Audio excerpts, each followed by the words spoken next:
యెషయా మొద్దులో నుండి ఏమొచ్చిందంటే చిగురు పుట్టింది. ఆ చిగురు ఎవరంటే మన ప్రభు అయిన యేసుక్రీస్తు వారు. మొట్టమొదటిగా ఆయనే మృతుల్లో నుండి తిరిగి లేచినవాడు. మరణాన్ని గెలిచి, సమాధిని గెలిచి, సాతాను గెలిచి లేచిన మొట్టమొదటి వ్యక్తి ఎవరంటే మన ప్రభు అయిన. అందుకే లేపబడిన వారిలో ప్రథమ ఫలము అని రాయబడింది. ఈ లోకంలో అన్ని సమాధులన్నీ సమాధిగా ముయ్యబడి ఉన్నాయి, కానీ ఒకే ఒక సమాధి తెరవబడింది, మన ప్రభు అయిన యేసుక్రీస్తు వారు. అందుకే యెషయా మొద్దు నుండి ఏమొచ్చిందంటే చిగురు పుట్టుకొచ్చింది. కనుక ఆయన మృతులైన వారిలో నుండి లేచిన మన ప్రభు అయిన యేసుక్రీస్తు ద్వారా ఇప్పుడు ప్రతి వారిని చిగురింప చేయగలిగిన మన ప్రభు. ఎలిజబెత్ రాణి గారు ఆరాధనకు మందిరానికి వచ్చేవాళ్ళంట. ఆరాధనకు ప్రతి ఆదివారం వచ్చేవాళ్ళు. ఆ ఆరాధనలో అందరూ మరి ముందుకు వచ్చి కూర్చోండి అన్నప్పుడు ఆమె కూడా, రాణి గారు కూడా వచ్చి మోకాళ్ళు వేసింది. రాణి గారు అని తెలియక ఇంకొక సామాన్యురాలు వచ్చి ఆమె పక్కనే మోకాళ్ళు వేసిందంట. ఎప్పుడైతే మోకరించిన తర్వాత అర్థమైంది ఆమె రాణి గారని, గబగబా లేచి మళ్ళీ వెనక్కి వెళ్ళబోతుందంట. అప్పుడు వెనక్కి వెళ్ళి కూర్చుంటే ఈ రాణి గారు కూడా వెళ్ళి ఆమె పక్కన మోకాళ్ళు వేసిందంట. మరలా లేవబోతుందంట.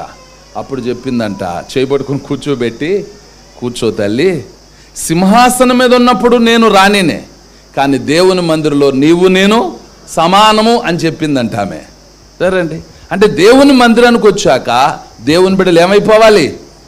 మారిపోవాలి. నీ ఆత్మ ప్రాముఖ్యమైంది. నీ ఆత్మను రక్షించుకునే ప్రయత్నం చేయి, నీ జీవితాన్ని మార్చుకునే ప్రయత్నం చేయి, అది క్షేమం. సరేండి, ఒకడు సర్వలోకాన్ని సంపాదించుకొని ప్రాణం పోతే ఏమీ ప్రయోజనం. కనుక ఉండాల్సిన వాటిని మనం కలిగి ఉంటే అదే గొప్ప భాగ్యము. కనుక మొద్దు నుండి ఏమొచ్చింది?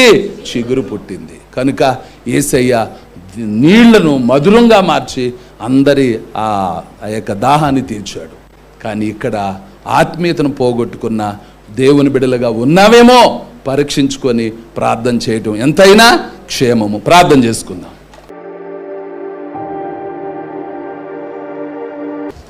ప్రేమ కలిగిన మా ప్రియ పరలోకపు తండ్రి, మీ ఘనమైన నామమును బట్టి స్తుతులు వందనాలు చెల్లిస్తూ ఉన్నాం.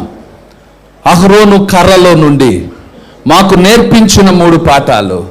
ఒకటి చిగిర్చింది, రెండవది పువ్వులు పూసింది, మూడవది కాయలు కాసింది. నాయన, ఈరోజు చిగురు గురించి మాట్లాడుకున్నాం. తండ్రి, యోధా గోత్రపు చిగురు మీరే నాయన. యెషయా మొద్దు నుండి పుట్టిన చిగురు మీరే నాయన. మీ ద్వారా లోకములో నుండి, పాపములో నుండి, శాపములో నుండి మమ్మల్ని ప్రత్యేకించే ఒక గొప్ప దేవా, మీకు వందనాలు తండ్రి, మీకు స్తోత్రాలు. ఇప్పటి వరకు మేము విన్న వారిలో అయ్యో పాడైపోయిన వాళ్ళే, మోడుబారిపోయిన వాళ్ళే, శూన్యమైపోయిన వాళ్ళే, చీకటైపోయిన వాళ్ళే, అపవిత్రులైపోయిన వాళ్ళే, అవిధేయులైపోయిన వాళ్ళే, అలాంటి చీకటి జీవితాలను ఎంత వెలుగుగా చేసావు నాయన, ఎంత మహిమపరిచావు నాయన, ఎంత ఘనపరిచావు నాయన. తండ్రి, మీకు స్తోత్రాలు. అయ్యా, మా జీవితాలు కూడా పరసంబంధమైనవిగా ఉండాలి, ఆత్మ సంబంధమైనవిగా ఉండాలి, ఆశీర్వదింపబడినవిగా ఉండాలి, నిత్య రాజ్యానికి సంబంధించిన వ్యక్తులుగా మేము జీవించాలి. అట్టి భాగ్యము దయచేయి. ఈరోజు నాతో మాట్లాడావు ప్రభువా అని ఎంతమంది తమ చిదవా హృదయాలను మీ ఎదుట సరిచేసుకుంటూ ప్రార్థించారో వారిని క్షమించి దీవించి మహిం పొందమని యేసు నామమున అడుగుచున్నాము తండ్రి. ఆమేన్.